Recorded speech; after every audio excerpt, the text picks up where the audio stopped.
देखिए आज हमारे पास में एक टॉपिक है डाइनाइट्रोजन। डाइनाइट्रोजन जो टॉपिक है इसके अंदर सबसे पहले तो हम ये देखते हैं कि नाइट्रोजन की खोज कब और किसने की थी। तो नाइट्रोजन की खोज 1772 में 1772 में, और जिन वैज्ञानिक ने उनका नाम था डेनियल रदरफोर्ड। और डेनियल रदरफोर्ड ने 1772 के अंदर नाइट्रोजन की खोज की थी।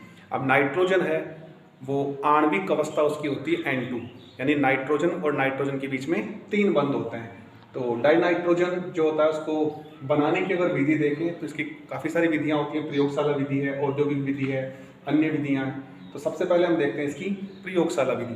तो प्रयोगशाला विधि में क्या होता है कि अमोनियम क्लोराइड की अभिक्रिया सोडियम नाइट्राइड से करवाते हैं।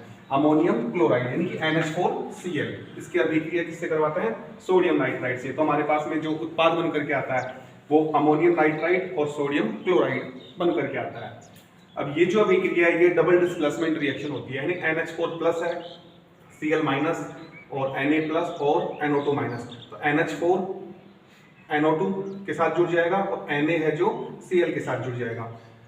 फिर इसके बाद में यहाँ पे क्या है, अमोनियम नाइट्राइड जो बनाया, तो अमोनियम नाइट्राइड है वो टूट करके नाइट्रोजन वहां से मुक्त हो जाएगी।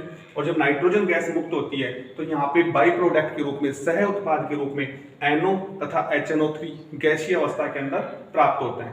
अब शुद्ध अवस्था में अगर हमें नाइट्रोजन प्राप्त करनी हो तो हम क्या करते हैं कि जो इसमें अशुद्धियां हैं उन अशुद्धियों को K2Cr2O7 युक्त H2SO4 विलयन में से गुजारते हैं, यानी कि पोटेशियम डाइक्रोमेट युक्त H2SO4 यानी सल्फ्यूरिक अम्ल के विलयन में से जब गुजारते हैं तो उसमें NO और HNO3 दो अशुद्धियां हैं वो उसमें से दूर हो जाती हैं और हमारे पास में क्या प्राप्त होता है? नाइट्रोजन गैस प्राप्त होती है।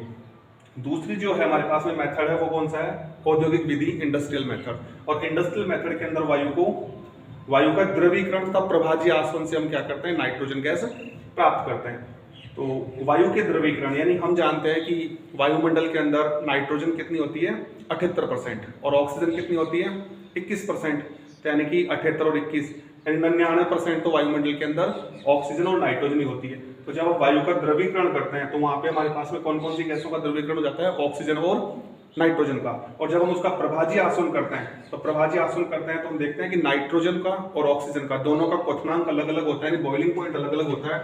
इसमें से नाइट्रोजन का जो बॉइलिंग पॉइंट होता है वो लगभग हमारे पास में 77.2 केल्विन के आसपास होता है और ऑक्सीजन का जो होता है वो हमारे पास में 90 केल्विन के आसपास होता है। तो जब प्रभाजी आसवन करेंगे तो नाइट्रोजन क्या है कि वहां से गैसीय अवस्था के अंदर ग्राही के अंदर पहुंच जाएगी और ऑक्सीजन है जो वही रह जाएगी।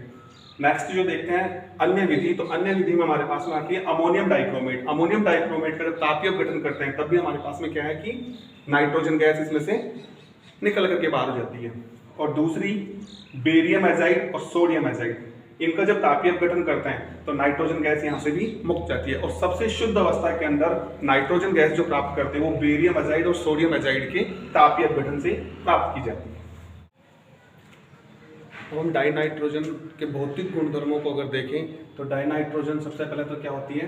रंगहीन गैस है, यानी किसी तरह का कोई रंग नहीं है। दूसरा गंधहीन है, स्वादहीन है और अविषैली गैस है, यानी कि किसी तरह का कोई इसमें विषैलापन नहीं होता। और डाइनाइट्रोजन के बारे में हम देखें तो नाइट्रोजन के 2 स्थायी समस्थानिक हैं। एक तो हमारे पास में कौन सा है? N14 और एक दूसरा कौन सा होता है? N15। जल में अगर विलयता की बात करें तो जल में नाइट्रोजन बहुत कम विलय होती है।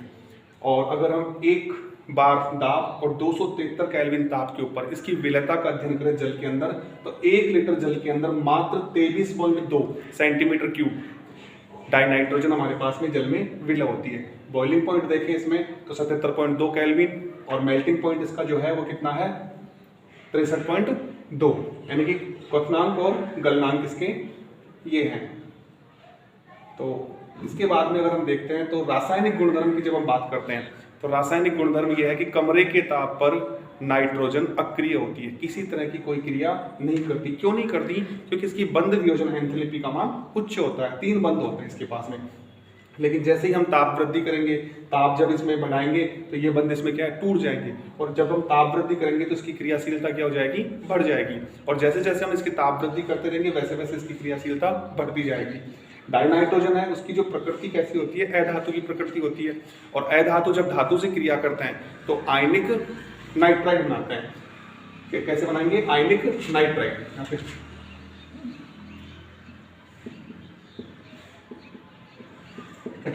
अब जैसे यहाँ से लिथियम की अभिक्रिया हम नाइट्रोजन से करवाएंगे तो यहाँ पे लिथियम नाइट्राइड है, मैग्नीशियम के साथ नाइट्रोजन की अभिक्रिया कराएंगे तो मैग्नीशियम नाइट्राइड, एल्यूमिनियम के साथ करवाएंगे तो एल्यूमिनियम नाइट्राइड का निर्माण होगा। तो यानी कि हमारे पास में अधातु और धातु के बीच में जब अभिक्रिया होती है तो जो नाइट्राइड बनकर के आएगा उसकी प्रकृति कैसी होती है, आयनिक प्रकृति।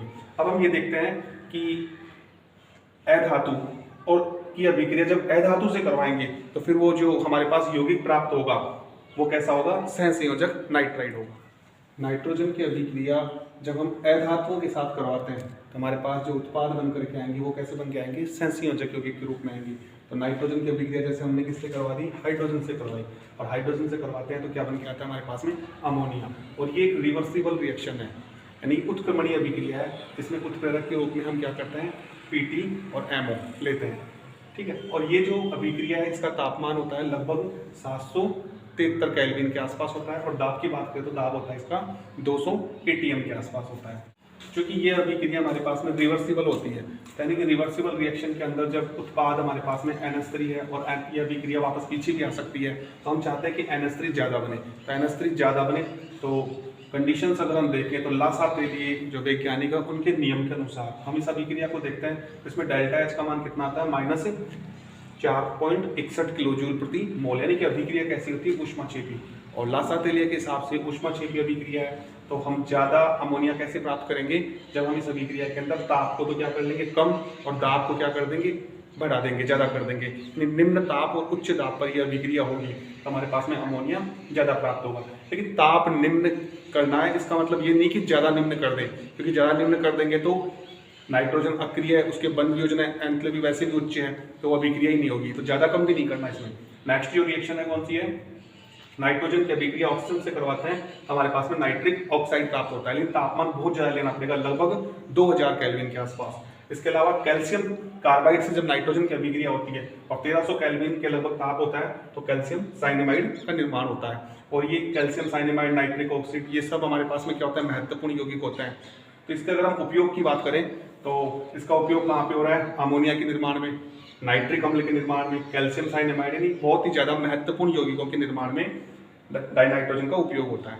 एक डाइनाइट्रोजन का उपयोग होता है अक्रिय वातावरण में, यानी कि जहाँ आपका वातावरण हमें अक्रिय करना है, जैसे लोहा और स्टील उद्योग के अंदर, जो हम उस उद्योग के अंदर जब उसको तनु करते हैं तो वहाँ पे हम इसका उपयोग करते हैं अक्रिय तनुकारी के रूप में। दूसरा उपयोग हम इसका देखें तो प्रशीतक के रूप में, और प्रशीतक के रूप में हम इसका उपयोग कहाँ पे करेंगे, जैसे कि जैविक खाद्य पदार्थ, जैविक पदार्थ हमारे पास में खाद्य पदार्थ है, क्रायो सर्जरी है, वैक्सीन के संरक्षण है, इनके अंदर हम इसका उपयोग कर सकते हैं। और इसका जो नेक्स्ट अब इसका यूज है, उपयोग है, वो कहाँ पे, गैस तापमापी। गैस तापमापी का मतलब ये हो गया कि जहाँ पे ताप है जो उच्च है, यानी उच्च ताप का जब मापन किया जाता है तो वहाँ पे हम क्या करते हैं, डाइनाइट्रोजन से ही उसका उपयोग करते हैं।